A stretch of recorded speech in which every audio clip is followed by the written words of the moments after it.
here we go. So we're watching Guilty Until Proven Innocent. Once again, just the trigger warning again. These have to do a lot with, you know, violent things, including murder, killing, abuse, a lot of traumas. So if you feel uncomfortable at any point, feel free to exit the stream and come back later. But this one's only 17 minutes, so after this we'll do something else at some point. But yeah. With respect to interrogation analysis, it's no secret the benefit of hindsight gives you a considerable advantage when evaluating information. When you know a subject is guilty, it allows you to exclusively look for guilty behavior. The knowledge of outcome highlights the imperatives while stripping away non-essentials, and this allows you to calculate certain things that would otherwise be overlooked by cause of your own doubt. Hindsight is 20/20.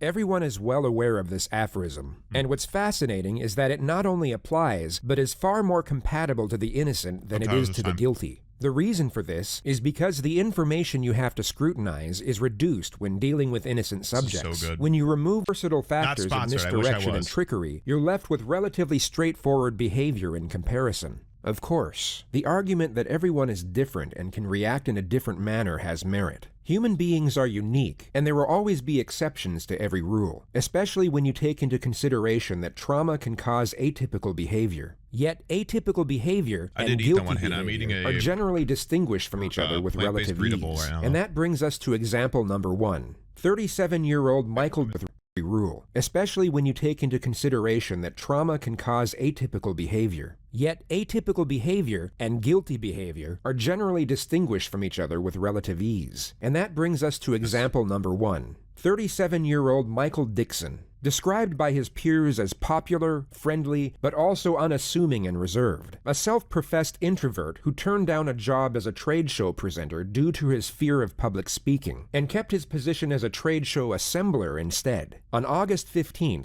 2003, in Hamilton, Ontario, police were called to report a man breaking into a jewelry store. 2 officers responded and chased the perpetrator from the store down an alley before momentarily losing sight of them. At the same time, Michael Dixon was getting off a bus nearby coming home from work. He was the first person the police saw when coming out of the alley and was then arrested at gunpoint. Dixon voiced his innocence but didn't resist arrest and stated he would help in any way he could. He was taken to the Hamilton police station and questioned 2 hours after his arrest.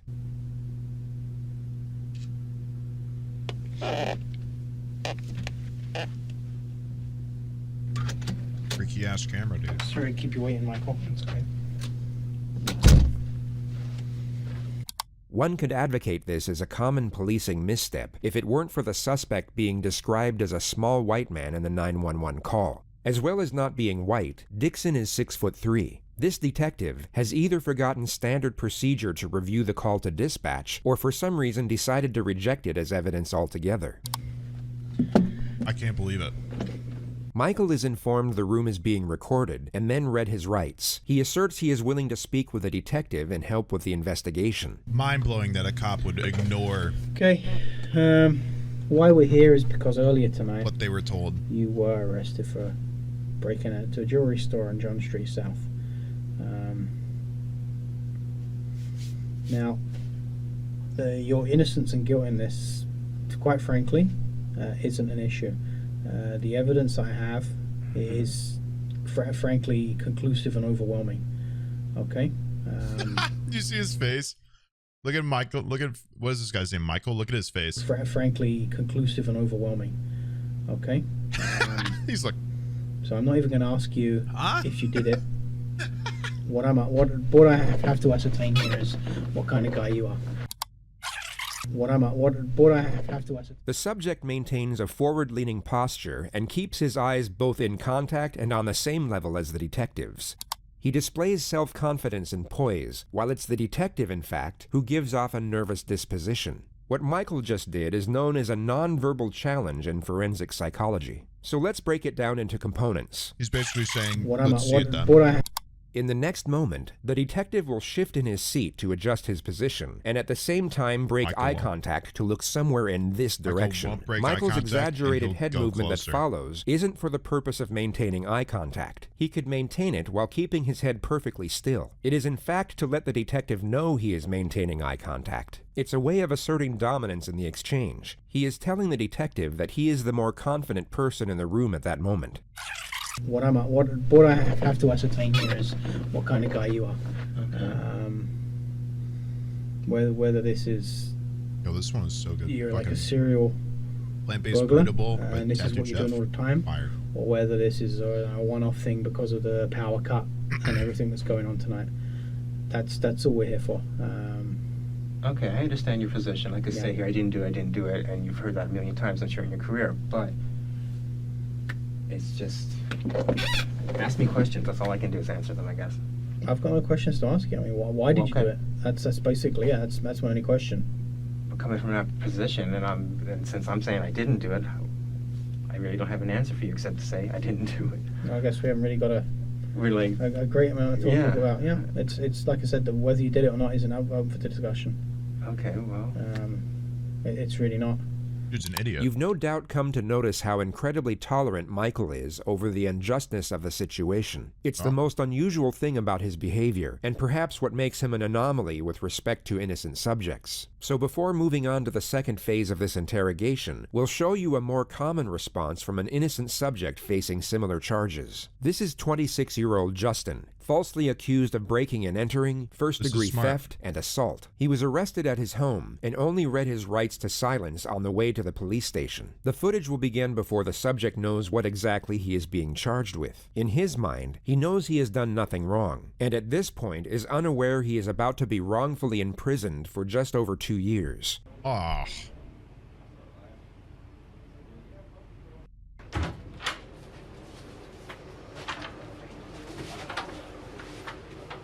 Justin, get that form. You know what I read you earlier? The 19th of February. 2 days ago, so it'll be Tuesday. Alright, about 5, 6 in the morning. Where were you at then? I was at my mother's house. You call her and ask her. I was downstairs asleep. Did she know you were asleep at that time? Yeah. He doesn't see the interrogators as a threat, but more of an inconvenience. His responses are short and concise. He does not seek approval. He only responds to a question or states a point. Anxious. I mean, did she see you sleeping at that time? Yeah, I don't never leave. If I ain't doing nothing, I stay at my mother's house. So I'm not working, I'm at home. Mm-hmm. You didn't go to Labor Ready that day or nothing looking for... Like looking for a job, yeah. Okay. That morning, house got broken into. Okay. The detective's strategy is to reveal the charges in a periodic manner. Getting a confession to one charge at a time is far easier than gaining admission to all of them at once. The plan is to reveal the break-in and robbery charge first, then reveal the assault at a later stage. The detective goes on to explain that the accuser named Candy said she saw him loitering around her house in the evening hours of the night, and a short time later witnessed him break in and steal a multitude of valuable items. The detective then explains that she picked him out of a 12-picture lineup of suspects. 12? She says you broke in this apartment. Okay, well tell me why... Justin is now aware of the burglary charge, which holds a possible 20-year prison sentence due to previous convictions. A 12-person lineup is way too many people, first of all. Second of all, half the people in a lineup are people the police purposely put in, and she's picking out a witness from seeing him in the dark early in the morning. She's not gonna fucking be able to tell. And eyewitness testimonies aren't good. 12 is way too fucking many. That's stupid. He will now begin to forcefully assert his innocence, and each time he does so, will bring forward his posture and strengthen his vocal emphasis while making the assertion. All right, so I mean, she's saying that I was there before. Is that what she's saying? She's saying she's seen my face before the break-in happened? Yep. I didn't break in her house. I don't know who she is. I don't know what you're talking about. I don't know no girl named Candy. None of that shit, man. Why is she saying that you're... I don't know why she's saying she's... I don't know why. I don't know. What were you doing there? I was not there. I don't know this girl Candy. The only Candy that I even heard of is this guy I know named Tim Stahl dates her. The person he just mentioned was the accuser's ex-boyfriend. Okay. That's it. How do you know Tim Stahl? I grew up with the dude, man. The accuser's testimony was later picked apart in court. She was caught lying on the stand multiple times, and Justin was exonerated. Can't believe he was it. proven innocent not just beyond all reasonable doubt, but essentially beyond all doubt. The last thing I heard about them two, she had him arrested for domestic violence. That's crazy. That doesn't happen much. That's all I know about this girl Candy. I ain't never went in that girl's house, none of that shit. I didn't do that shit. I hope he sues her ass. I did. As God is my fucking witness, I did not do it. I used to be a piece of shit. When I got out of the fucking penitentiary, I told myself, "What, going back?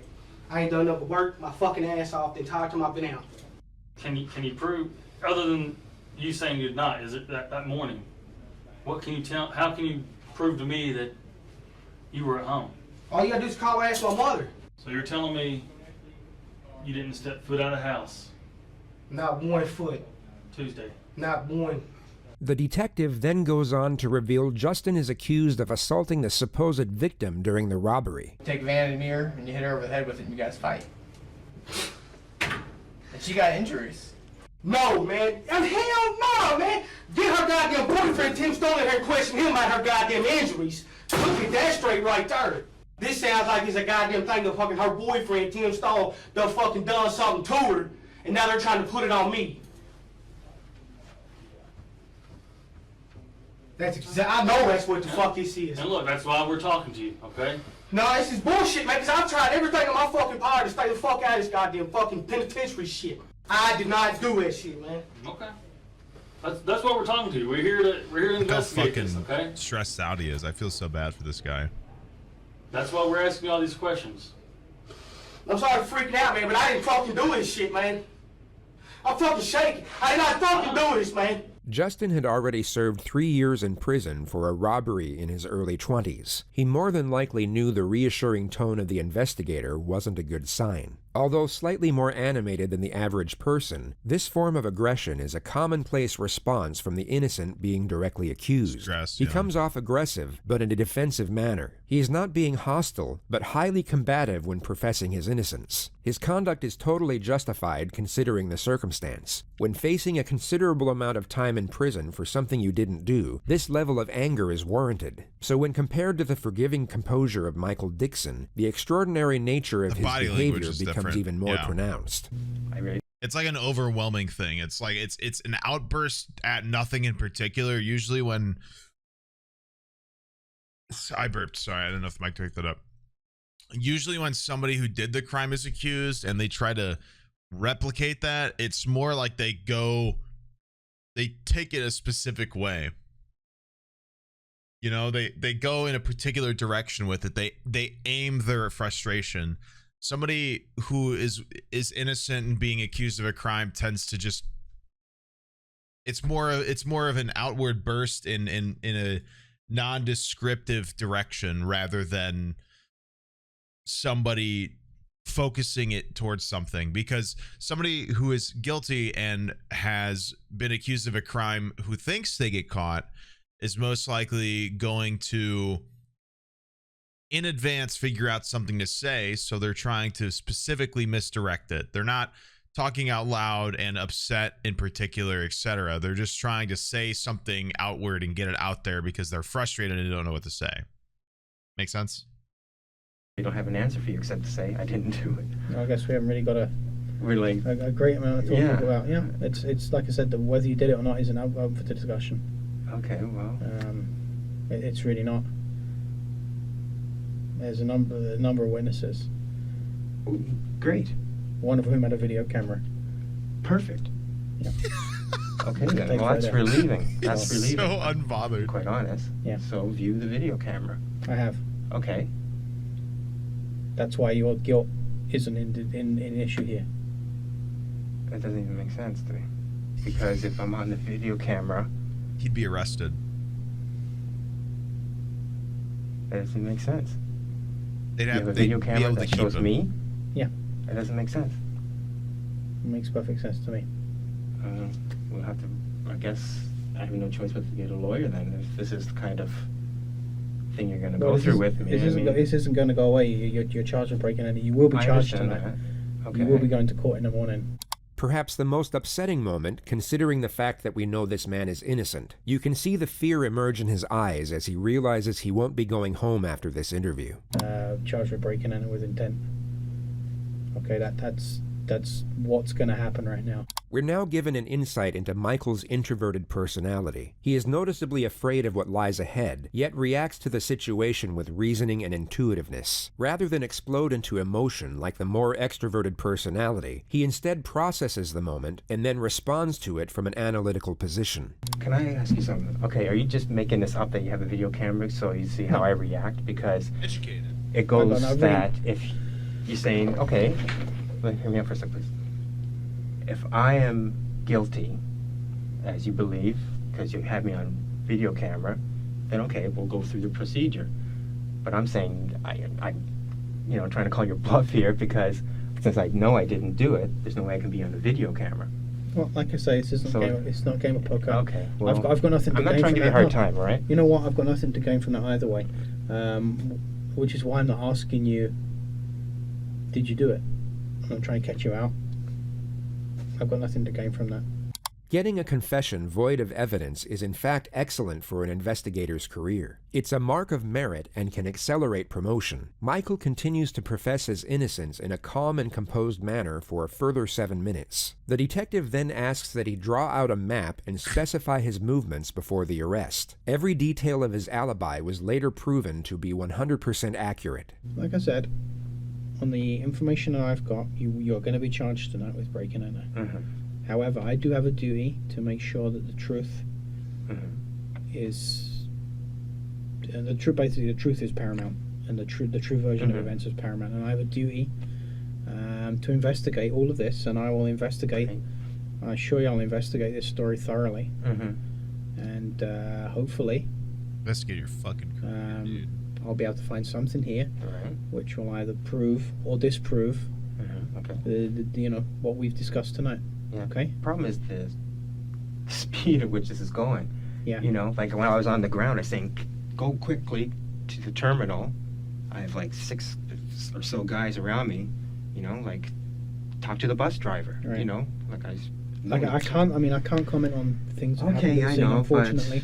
But now I'm left hanging, right? Now I'm looking at this. I mean, this is basically on the evidence I've got. This is the only course of events that can take place right now. But I will certainly make sure that this is looked into thoroughly. Okay, I can give you my word on that. That's my duty. That's what I have to do. Okay, I trust you will. I was just wondering, can I make a phone call? Because I'm supposed to be at work at 8 a.m. You're not going to be able to be at work. I know I'm not going to be able to, but I like to phone ahead. I can arrange that you get the phone call to let someone know that. I love that his phone call is to work. So I'm hanging out in that room till 10? No, we'll be taking you downstairs to a larger custody facility which you have downstairs. It's not the most pleasant place in the world, but it's only for a few hours. Okay. From court tomorrow, what happens there? I don't know. Okay. Well. And I will look into all of this. I trust you will. Yeah. I trust you will. I'll make sure we got the whole picture. Okay. Okay. Well, thank you, I guess. Okay. You're not in an enviable position, and I understand the process.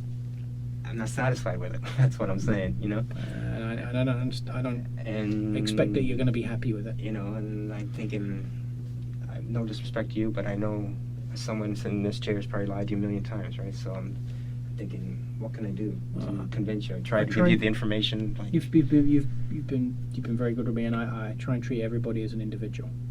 Okay. And my main aim is two things: is that you get your rights that you're entitled to under the Constitution of Canada, and that you're treated decently, and that the truth comes out. The truth eventually did come out, but the suspect wasn't treated decently. He was kept in jail for 3.5 days before a separate investigator looked into his alibi witnesses and checked surveillance of the area in question. He was then exonerated immediately. A civil trial ensued, and Michael was awarded $46,000 in punitive damages. The interrogating officer and 3 other investigators were all demoted and suspended without pay. L. Holy shit. That's so much money for having to spend time in custody 3 days because cops can't do their fucking job. Holy shit. Hold on, one more time. Michael was awarded $46,000 to his alibi witnesses. And that you're treated decently, and that the truth comes out. The truth eventually did come out, but the suspect wasn't treated decently. He was kept in jail for 3.5 days before a separate investigator looked into his alibi witnesses and checked surveillance of the area in question. He was then exonerated immediately. A civil trial ensued, and Michael was awarded $46,000 in punitive damages. The interrogating officer and 3 other investigators were all demoted and suspended without pay.